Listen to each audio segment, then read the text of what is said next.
Assalamualaikum warahmatullahi wabarakatuh. Bismillah walhamdulillah. Bismillahi ala qalbi hatta yurwa. Bismillahi ala rukabi hatta taqwa. Bismillahi ala ardi hatta tutwa. Bismillahi ala jasadi hatta fi ta'atillahi yaqwa. Bismillahilladzi la yadurru ma'asmihi syai'un fil ardi wala fis sama' wa huwas sami'ul alim. Allahumma sholli ala sayyidina Muhammadinil fatihi lima ugliqa wal khatimi lima sabaq nasiril haqqi bil haqq wal hadi ila siratikal mustaqim wa ala alihi haqqa qadrihi wa miqdarihi al-azim. Amma ba'd. Ma'asyiral muslimin rahimakumullah. Setelah kita sama-sama memanjatkan puji syukur kehadirat Allah yang atas izin dan hidayahnya sampai saat ini kita masih diberi kesempatan untuk melaksanakan amaliyah Ramadan yang sudah berada di penghujung 10 akhir. Mudah-mudahan kita bisa menyempurnakan, bahkan bukan cuma menyempurnakan ibadah saat ini, tetapi juga kita diberi kesempatan oleh Allah untuk bisa melaksanakan amaliyah Ramadan di tahun-tahun yang akan datang. Amin ya rabbal alamin. Hadirin jamaah rahimakumullah, dalam kesempatan khutbah singkat ini saya ingin sedikit untuk kita sama-sama mencermati sudah sejauh mana ibadah kita bernilai di sisi Allah Subhanahu wa taala. Tentu kita tidak tahu persis, cuma paling tidak indikatornya bisa kita lihat. Dalam beberapa kesempatan para ahli sering mengatakan bahwa ukuran sebuah ibadah bernilai atau tidaknya di sisi Allah akan sangat ditentukan sejauh mana ibadah itu berpengaruh terhadap perbaikan akhlak mulia. Dasarnya umumnya mereka berargumentasi karena Rasul hadir ke permukaan bumi sebagaimana sabdanya bu'istu liutammima makarimal akhlak. Jadi aku diutus untuk menyempurnakan akhlak mulia. Tentu kehadiran Rasul membawa syariat-syariat termasuk ibadah-ibadah. Nah, ibadah saja kalau tidak berdampak terhadap perbaikan akhlak mulia, besar kemungkinan kita baru sekedar gugur kewajiban tetapi tidak bernilai di sisi Tuhan yang Maha Kuasa. Apa bukti bahwa ibadah tidak berdampak kepada akhlak mulia kemudian tidak bernilai? Sebagai contoh misalnya ketika Rasulullah ditanya oleh seorang sahabat yang kebetulan sahabat ini memiliki tetangga yang menurut ceritanya tetangga ini taat beribadahnya luar biasa. Sholat fardunya tidak pernah tertinggal berjamaah, tepat waktu dan selalu berjamaah. Bahkan bukan cuma sholat fardu yang ia kerjakan, sunnah-sunnah pun tidak pernah ia tinggalkan. Tapi kata seorang sahabat ini, ya Rasul, sahabatku yang seperti ini istimewa ibadah ritualnya, cuma kalau dia bicara membuat telinga yang mendengarnya merah. Dan kalau dia bertindak membuat dada yang melihatnya sesak. Pertanyaan dari sahabat itu, Rasul, di mana tempat orang yang seperti ini? Apa jawab Rasul? Finnar, di neraka.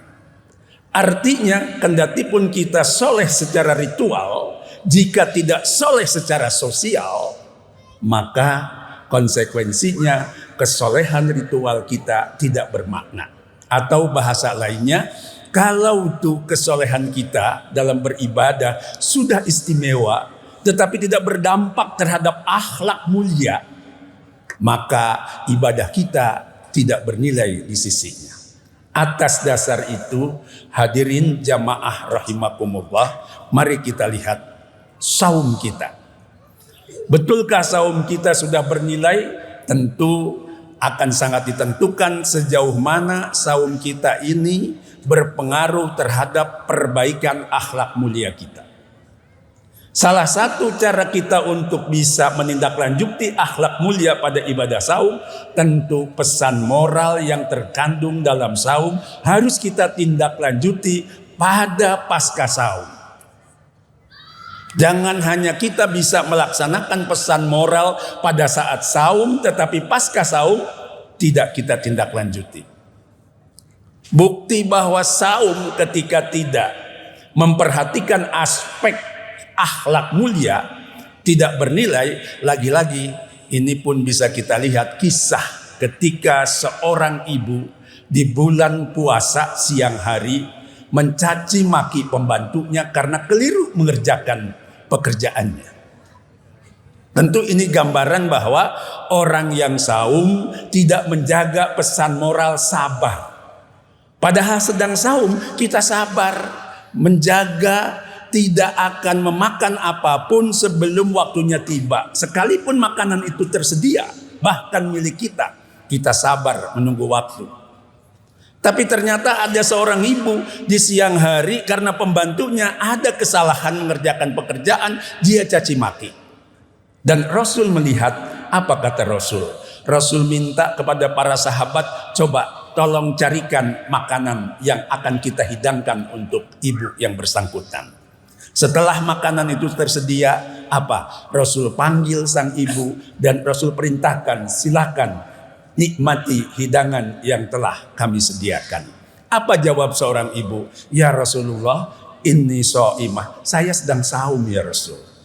Kemudian meluncurlah sabdanya yang sering kita dengar, kam min shaimin laisa lahu min siyamihi ilal ju' wal atos. Berapa banyak orang yang berpuasa tapi dia tidak mendapatkan nilai ibadah puasanya. Kenapa? Karena tidak berdampak terhadap akhlak mulia. Dia hanya sekedar mendapatkan rasa lapar dan haus.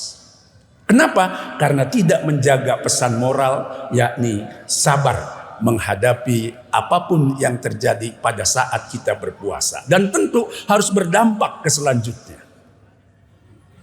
Kita saum, pesan moralnya adalah disiplin. Coba lihat. Kita tidak akan makan dan minum kalau belum waktunya. Dan kita berhenti makan dan minum kalau sudah imsak. Ini menggambarkan disiplin. Dan ini bagian dari akhlak mulia. Kita saum juga dipesankan untuk jujur. Kita perhatikan, orang yang sedang berpuasa pasti jujur. Sekalipun tidak ada siapa-siapa yang melihatnya, dia tetap istiqomah menjalankan saumnya. Karena dia bangun kejujuran. Dan orang yang saum juga pesan moralnya empati terhadap pihak lain. Dan kalau ini dimiliki oleh bangsa kita, umat Islam yang mayoritas di bangsa ini, maka sudah bisa dipastikan bangsa ini akan menjadi bangsa yang kuat.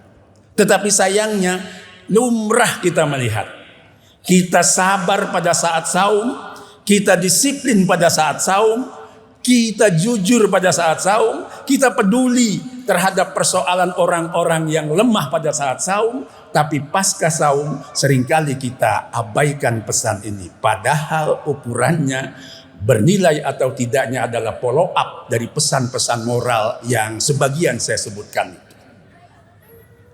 Kita melihat di jalan saja. Persoalan kecil menjadi besar karena tidak sabar. Kemarin ketika kita selesai pemilu, banyak yang tidak sabar. Belum apa-apa sudah teriak tentang kecurangan dan lain sebagainya. Yang satu sudah sujud syukur sebagai gambaran memenangkan pemilihan. Padahal belum muncul pengumuman dari pihak yang punya kompeten di bidang itu. Akibatnya menjadi apa? Perbincangan di media sosial yang membuat suasana menjadi tidak kondusif. Apa sebabnya? Karena kita tidak sabar menunggu sesuai dengan waktu yang telah ditentukan. Kalaupun ada hal-hal yang tidak sesuai dengan aturan, ada mekanisme yang bisa kita tempuh. Yuk kita tunggu sampai itu berjalan dan berakhir kepada kesepakatan dan umumnya menjadi sesuatu yang aman untuk negeri yang kita cintai. Di jalan kita seringkali yang semestinya kemacetan selesai dengan 5 menit.